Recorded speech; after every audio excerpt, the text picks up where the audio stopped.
Good evening, everyone, and it's time again for Hank the Cowdog, Let Sleeping Dogs Lie by John R. Erickson. Live video. We'll be going live here in just a minute for Chapter 5, The Mailman Gets It. Now, we left the murder scene. We left the murder scene and moved to the front of the machine shed. And Drover went straight to the upside-down Ford hubcap, which serves as our food bowl.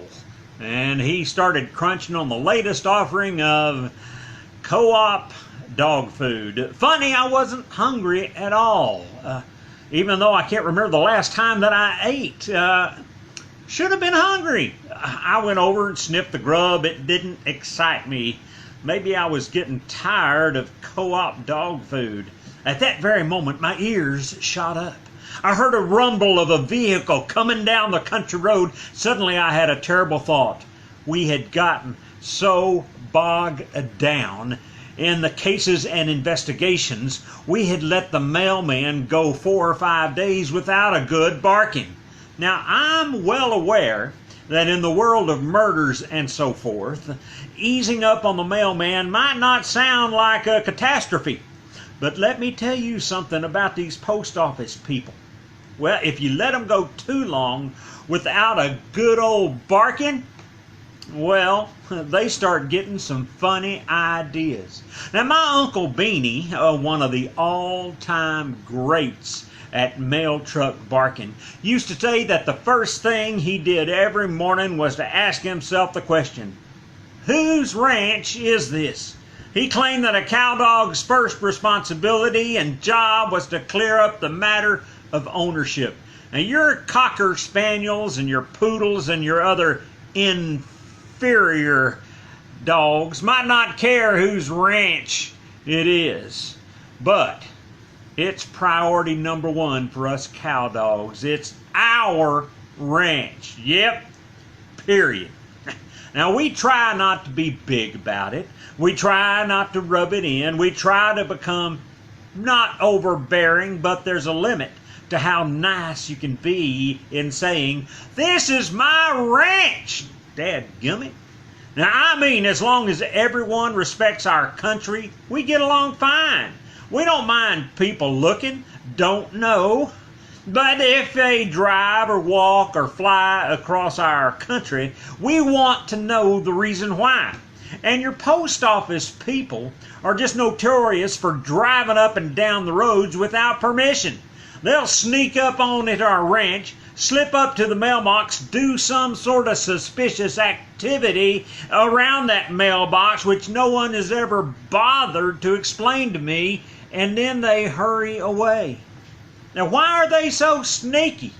Or what are they actually doing in that mailbox? Why do they drive away in such a hurry? Until a dog gets a few answers to these questions, he can't afford to take any chances with the mailman.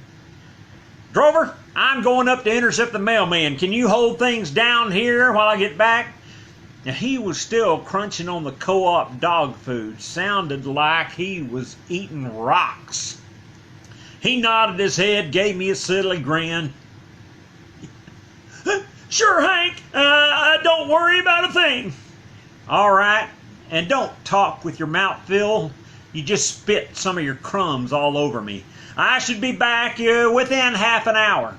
He nodded and waved goodbye, and with that, I swaggered out to intercept the mailman, singing the cowboy song for the occasion, Bark at the Mailman Battle Hymn.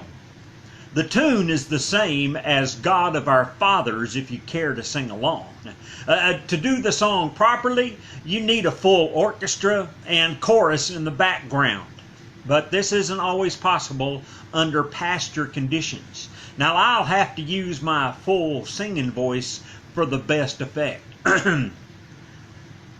Bark at the mailman, give him the first load.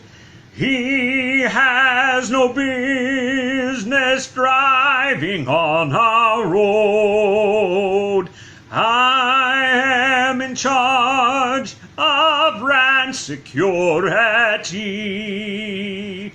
Trespassers must have permits cleared by me.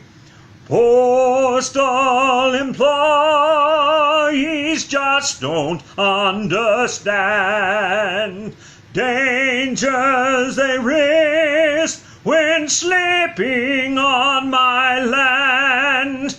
What are you doing at my mailbox, sire? Get off my ranch, or I shall bite your tires. Pretty good song, ain't it? You just won't find too many songs that will inspire a cowdog more than Bark at the Mailman Battle Hymn. After a couple of verses, I'm ready to go out and, by George, do some damage. I loped out into the pasture and watched the approach of the trespasser. He crossed the bridge there at Spook Canyon and rattled over the cattle guard right there by the horse pasture and the home pasture. He had entered Security Zone Alpha, that sort of code name we use for the home pasture. And I couldn't be held responsible for what was about to happen. I went into full combat configuration. First, I stretched out flat on the ground, giving myself a low profile that I became almost invisible. Next, second, I pinned my ears back. Third, I stiffened my tail to a full alert position. Fourth, I initiated ground mode. Fifth, and finally, I unsheathed my fangs. Pretty scary, huh? Which is something I can do by tensing the monosodium pectoris muscles in my cheeks. Now, don't bother to memorize any of this technical terms unless you're involved in security work on a daily basis. You won't have much call for them. As the pickup pulled off the road and bounced to a stop beside the mailbox, I began creeping forward. By the time the mailman lowered the flag on the box, I snapped at the front door. I was up on my feet, gliding across the pasture. The instant I saw the pickup pull away, I was in full throttle. And fellers, the attack was on. First, I barked at the tailpipe, then the right rear tire. Then I zoomed around and barked at the left rear tire. Then I executed a very tricky maneuver which most dogs won't even attempt. Running at full tilt, I swooped in and bit the left front tire. And I should point out that I did this in full view of the mailman, a big, tall, ugly guy who had lost most of the hair on top of his head but wore a Farm Bureau cap to cover it. And did I mention the tumor on his left cheek? Had a big tumor on his left cheek. Some kind of deformity that made him look extra mean. Most dogs would have been scared. Me? No, sir. The way I look at it, the bigger the mailman, the slower the truck. Glancing up as I dived at the tire, I could see the lines of fear etched on his face. By then, he must have known the extent of his peril. I mean, let's face the brutal fact. On a good run, when conditions are just right, I can tear the tread off a steel-belted radial tire. Just burst it like a child's balloon. And on a few rare occasions, I've been known to tear the wheel right off whatever the wheel is bolted to. Yeah, the axle, I guess, shearing off lug bolts as though they were toothpicks. So, who could blame the mailman for showing fear? Terror is the proper response to the terrible. He made the only sensible decision. Under the circumstances, he cobbed that pickup and went roaring away. It was a nice move, made just in the nick of time. I had been unable to sink my teeth into his tire or get the kind of penetration I needed to cause a blowout. So he escaped pretty muchly unscathed. Another 30 seconds and, well, he just lucked out this time. Now, on your short sprints or lightning dashes, I can equal or beat any breed of pickup. But on your longer hauls, they can wear me down after, 200 or 300 yards. The mailman pulled away from me, but I barked him all the way to the next cattle guard. And just to be on the safe side, I stood in the middle of the road for another 5 minutes, waiting to see if he dared to come back. He didn't. My guess is he lit a shuck back to the post office, turned in his uniform, and went looking for a safer job. By the way, I solved the case of the left cheek tumor. Turned out to be chewing tobacco. I know because he spit at me. He missed. I also yelled something about an ignorant sunny bridge. Exactly what that meant by that, I wasn't quite sure.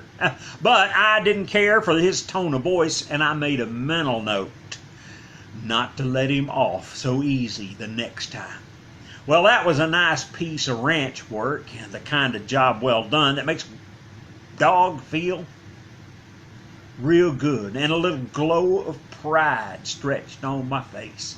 I was making my way back to headquarters, walking down the center of the road. It was my road, after all, and I figured I might as well use the whole son of a gun, when I heard the sound of a motor off in the distance. At first, I thought it might be the mailman streaking back to town to turn his mail sack in, but I glanced and I saw it wasn't. This was a different vehicle. I sat down on the road and studied it. For the past 6 months, I had noticed an increase in oil field traffic on my road. Pumpers, company men, trucks, these were all unauthorized vehicles. I'd been letting them cross without permission because, well, put a pencil to it. How far can you spread a dog, even a good one? My case had been so heavy over the past year that I had hardly had time even to monitor the mail truck. Keeping up with the oil field traffic was just more than I could handle. I couldn't do a good job under murder cases and traffic and such. You just think that I'd gotten some help from Drover, but I'd never been satisfied with his performance. Several times I'd pulled him off the traffic entirely after I caught him sitting in the ditch watching trucks go by. Anyway, I watched the vehicle approaching from the east and thought this might be a good opportunity for me to make an example of some of them old oil field boys. As the pickup came into focus through a cloud of dust, I felt a wave of electricity surge to the end of my tail and bounce back. Holy smokes! That wasn't oil field traffic. That was a pickup that belonged to Beulah's ranch, and she was riding in the back. And so ends tonight's chapter of Hank the Cowdog, Let Sleeping Dogs Lie. Please turn in tomorrow night for chapter 6, An Unexpected Trip into Spook Canyon. Thanks for joining me tonight. Hope you enjoyed the reading. Be sure and share it with all of your friends, especially those with children's. And thanks for turning in. And be kind. Love one another. Be safe out there. I want to see you again. Good night.